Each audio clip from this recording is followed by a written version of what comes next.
Hey everyone, before I hop into doing a Fall of Valbury run, I'm going to go over the 1.0.0.7 patch notes because there are a couple of kind of significant minor tweaks and some changes that are a little more significant, I think.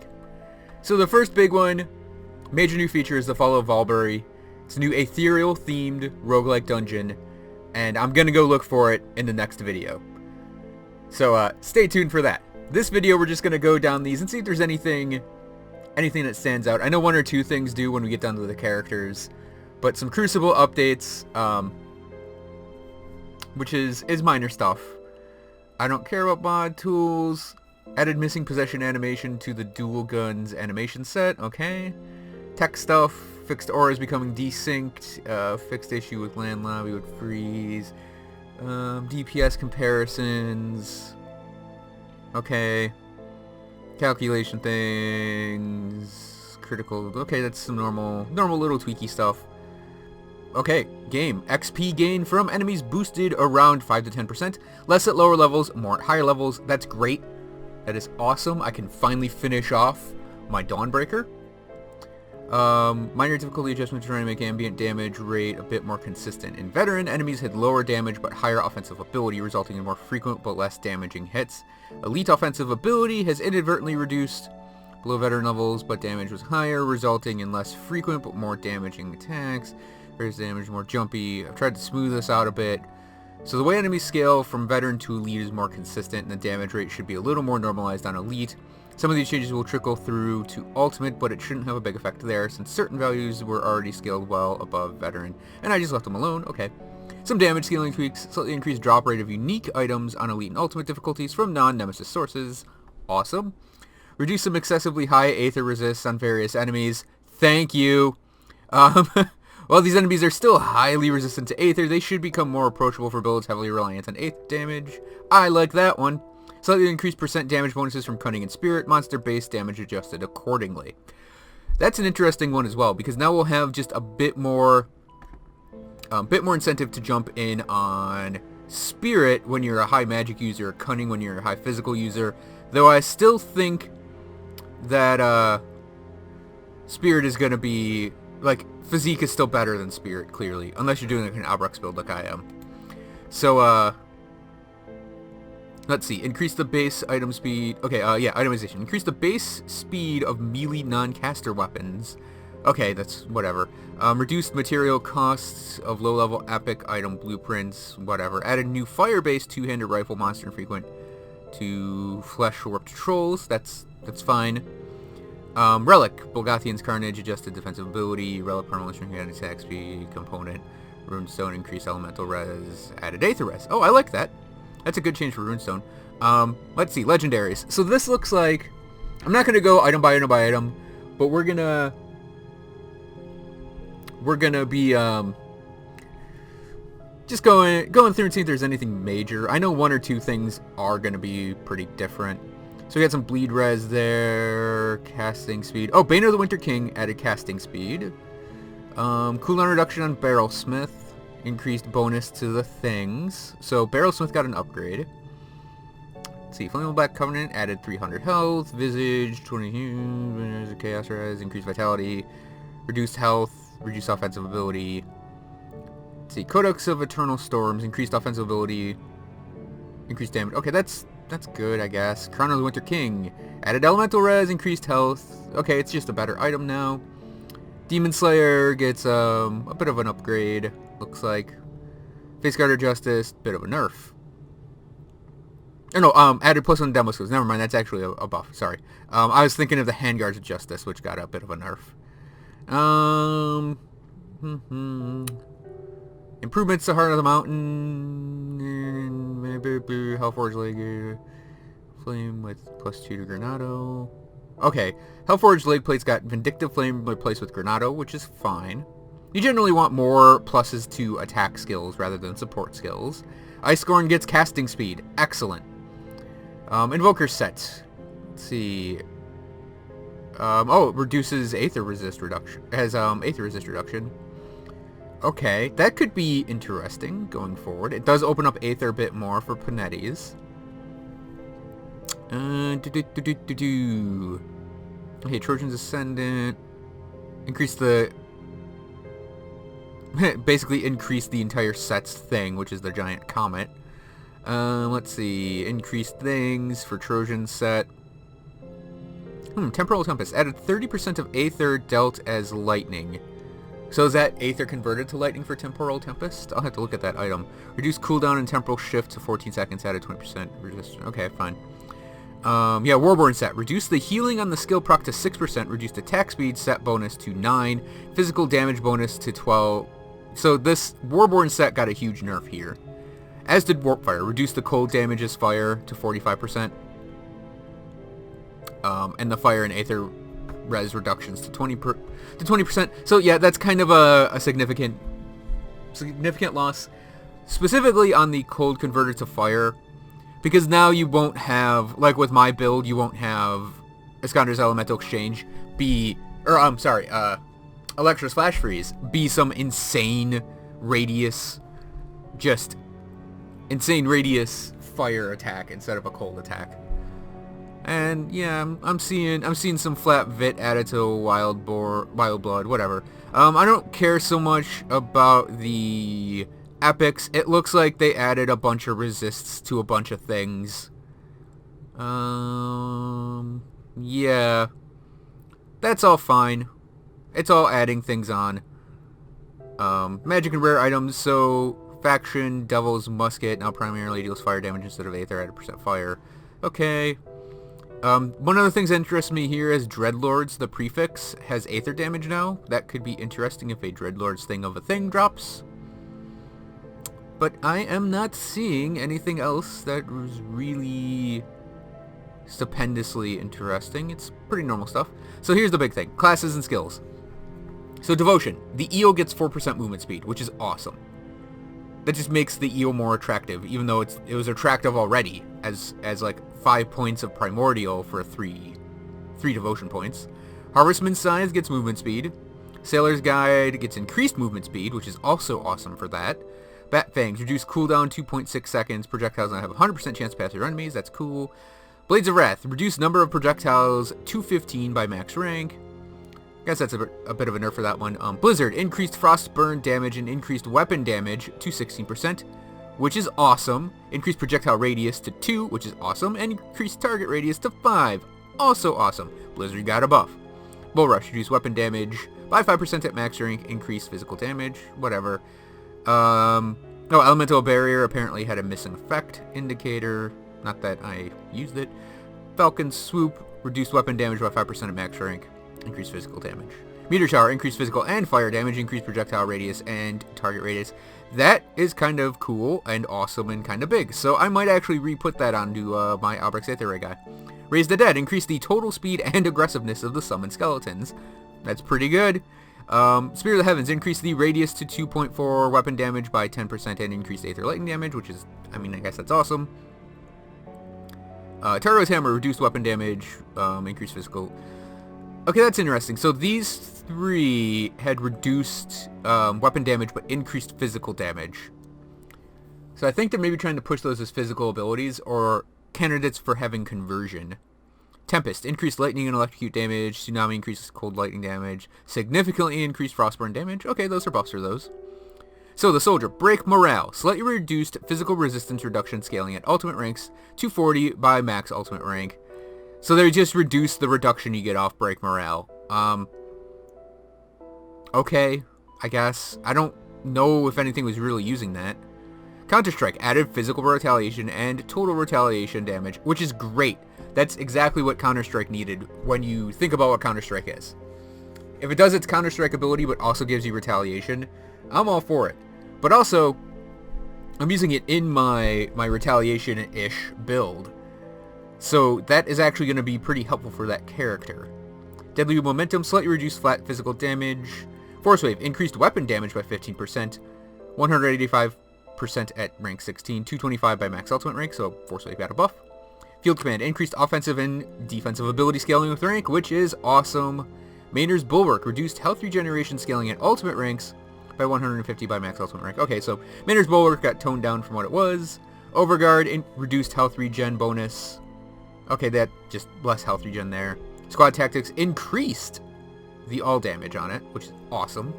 And Veterancy, oh, here's the counter to these getting their regen reduced, is Veterancy gives you more health regen. Now, Veterancy is really, like, overlooked by a lot of people, but if you invest in it, you get a lot of health regen, and that can be a lot of sustain and damage mitigation in a fight. Okay, the demo. Fire Strike. Increased damage scaling a bit on Fire Strike and scaled it back a little on Explosive Strike to make the base skill a little more appealing relative to the mod, especially given that the mod provides radius damage. I mean, I guess that works. Explosive Strike now also works with melee weapons. Thank you. Slightly reduced damage. As this required a change to how this modifier functions, it no longer increases the energy cost of Fire Strike and no longer contributes to DPS calculation, as now it is a secondary effect. High Potency. Increases total damage bonus from 150 to 166. Granado increased radius. Slightly reduced energy cost. Added a new transmuter for Granado called Skyfire Granado that converts 50% of the physical damage to lightning. High Impact. Reduced energy cost scaling with rank. Crit damage bonus has been moved to the second modifier. Fire damage scaling with rank increased. Skyfire Granado has been redesigned and renamed to Shattering Blast. Now increases the percent pierce, percent fire, and critical damage, as well as an added internal trauma bonus. Reduced energy cost scaling with rank. So this is the biggest change, I think, to the game right now, aside from, Port Valbury. And we can look at it in Grim Dawn real quick, because we're with my Alex Aetherway guy. So, Skyfire Granado is now a transmuter. Thank you. The whole problem with having it as a mod was you just didn't go to it if you were building fire damage, because it would actually reduce the overall damage of the ability. Now that this is just adding internal trauma on and giving you percent fire, in addition to the pierce, percent pierce and stuff, that's a huge, huge benefit for this ability. And really, Skyfire Granado should be something like a transmuter. Although, I think this might be the first class that has this. I think all of the major attack abilities have transmuters on them for the demo. Like, compared to the Arcanist, where they have 1, 2, 3, one of which is not even used. And it's like, wow, that's a lot of transmuters for one class to have. Talk about a whole lot of customization for the Demolitionist. But yeah, I think that's something that really needed to happen for the demo, for Granado. So I think that's a nice change. Mortar Trap increased fire, Big One increased fire and physical, Temper increased armor scaling, that's nice. Ozin's Wrath, more fire and lightning damage. So let's see. All in all, probably a good buff for the demo. Occultist. Curse of Frailty added reduced physical resistance reduction, or reduced the physical resistance reduction to 25%. Okay. Vulnerability reduced, resistance reduction to 30. Okay. Possession energy cost is removed. I mean, of course, you don't need an energy cost on possession. That's not even like a quality of life improvement. That's just, of course, that needs to happen. So Soleil's has slightly increased chaos damage, scaling with rank. Second Right increased vitality. Oh, so Soleil's and Second Right got a nice little bonus there. Just tweaks for the Occultist. Nightblade. Amarasta's Blade Burst increased weapon damage across all ranks, which is awesome. I really like that. It definitely needs a little more oomph, and I hope that's enough oomph to give it, like just oomph. Just needs a little more. That might be what it needed. We'll have to try it out. Elemental Awakening. Increased Frostburn damage scaling with rank, particularly at ultimate rank. Okay. Nightfall. Increased Frostburn damage scaling with rank. Slightly increased Life Leech damage scaling with rank, particularly at ultimate ranks. Devouring Blades. Increased Pierce, Bleed, and damage converted to health scaling at ranks. Added vitality damage. Merciless Repertoire. Added flat poison damage. Oh, that's cool. That's actually a really cool addition. Because you generally want that if you're doing a heavy attack-based poison build. So now you can just do direct poison damage with your weapons, in addition to all the other damage bonuses that has. So Nadala's Hidden Hand, Pierce dealt as Acid Conversion now scales with rank, starting at 5 and scaling with the previous value of 33. Scales up to 65 at max ultimate rank. Pierce builds can now gain a small amount of total speed debuff from this skill without taking a large hit to their damage. Likewise, Acid builds can further invest to specialize. Okay, that's Is Hidden Hand... Hidden Hand's on, Shadow Strike, right? Or no, that's Justifiable Ends. So no, Hidden Hand's the dual wielding one. Okay. So it converts your Pierce over to Acid. More. Night's Chill. Significantly increased cold damage and added frostburn damage. Reduced the resistance reduction to those numbers. Okay, that's actually kind of a nice buff, because something that Night's Chill has is that cold damage that, you know, pops every second or whatever if the enemies are in it. Now you can actually get an advantage out of that, because you'll deal the cold damage and also deal frostburn damage. So if you're a more cold damage build, you actually have like a cold dot around you and a frostburn dot around you. So that I actually think is a buff, even though they reduced the resistance reduction. Phantasmal Armor. Increased armor scaling with rank. Okay. Excellent. Ring of Steel. Increased pierce damage scaling with rank. Percent weapon damage now scales up to 170 by rank 16. Continues to 210 by max ultimate rank. So Ring of Steel got a buff. And Circle Slaughter. Increased physical damage to 35% by rank 12. Okay. So Ring of Steel, all told, got a buff. I'd probably say the Nightblade, all told, buff. Arcanist. Electra's Flash Freeze. Reduce the fire resistance scaling, and Absolute Zero reduce the physical resistance scaling. So yeah, Electra's got a little bit of a nerf. I think that's, I wouldn't say expected, but that's definitely reasonable that you would want to nerf those two things, given how powerful Electra's Flash Freeze is against your trash mobs and enemy heroes. Though you still can't use it against bosses, of course. So Fabric of Reality has flat Aether and Chaos damage. Fabric of Reality, I mean, okay, that'll help with something somewhere, I'm sure. Like, maybe it'll help with a Calidor's Tempest build, that you get that damage in there. But to me, Fabric of Reality, I think maybe needs a rework of some kind. I don't know what, though. Just pointing it out that I think it's only, no, we want the Chrome window. So yeah, that's a, okay, it's a buff, but I don't know what it's really for except to just put that in there. Frozen Core significantly increased frostburn damage and extended its duration to 3 seconds. I like it.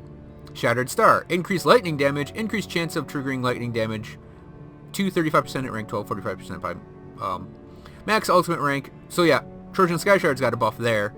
Having much more frostburn damage is awesome, and just having a better chance to get that huge lightning damage in there, I like it.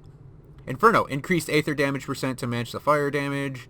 Significantly increased burn damage. Slightly reduced energy cost scaling with rank. It's fine. Little buff. Wrath of Agravex got a buff. Just a damage number buff. It's 25%, I think, which is pretty not bad. Excuse me. Panetti's Replicating Missile. Slightly increased elemental damage scaling with rank 7+. Slightly reduced energy cost scaling with rank. So Panetti's just straight up is getting a buff here. It's just getting increased elemental damage when you get it to really high levels. Distortion. Increased Aether damage and percent fire damage scaling with rank. Slightly reduced energy cost with rank. Supercharge. Increased electrocute damage. Reduced energy cost. Proliferation. Reduced energy cost. So Panetti's got a nice set of buffs here. Just straight up damage increases while reducing the cost. It was already a great skill. It already did excellent damage, and this is just like, let's give this thing more good. Let's see. Conversion. Increased stun, freeze, and petrify resistance scaling to 30% by rank 10. Okay, yeah, that's fine. I still only think it's a 1-point wonder. Star Pact. Increased frostburn damage scaling with rank. That's fine too. Oh no, I'd say the Arcanist. Certain builds got buffs. So Trojans and Panetti's got buffs. Electra's got nerfed, but you're probably never going to notice it. It's going to function exactly the same way. It's just it's almost like just toning it down. And finally we have the Shaman. Brute Force. Slightly increased lightning damage scaling with ultimate ranks. That's fine. Devouring Storm. Increased vitality damage scaling with rank. Reduced vitality resistance reduction. Reduce the bleed percent resistance. Okay, so this is dealing more outright damage, but it's reducing the reductions more. I think the idea behind this would be to make Devouring Storm stand as a skill on its own, rather than being the, I'm going to hit Devouring Storm on that guy, then turn around and use another ability against it, because I debuffed them. Storm Totem, increased lightning damage scaling with rank. Corrupted Storm, fixed an issue with the lightning damage not properly converted to vitality damage. Wind Devil, increased physical electrocute. Maelstrom, increased lightning electrocute. Stormcaller, increased electrocute. Wendigo Totem, increased vitality. Blood Pact has flat vitality damage now. Oh no, I'd probably say it's a buff to the Shaman. I just don't... I mean, we'll see how this works out. I'm pretty curious to see how much of a lightning damage increase that is for Storm Totem and for the Wind Devil parts. I do have a character that's based around these two things, and maybe that'll make it work even much more better than it was already working. So, that was me rambling through the patch notes. The next video should be me going through Port Valbury and doing a guide / walkthrough for that. So, stay tuned. And thanks for watching, everyone. I hope you guys enjoyed this video, and I will see you guys then.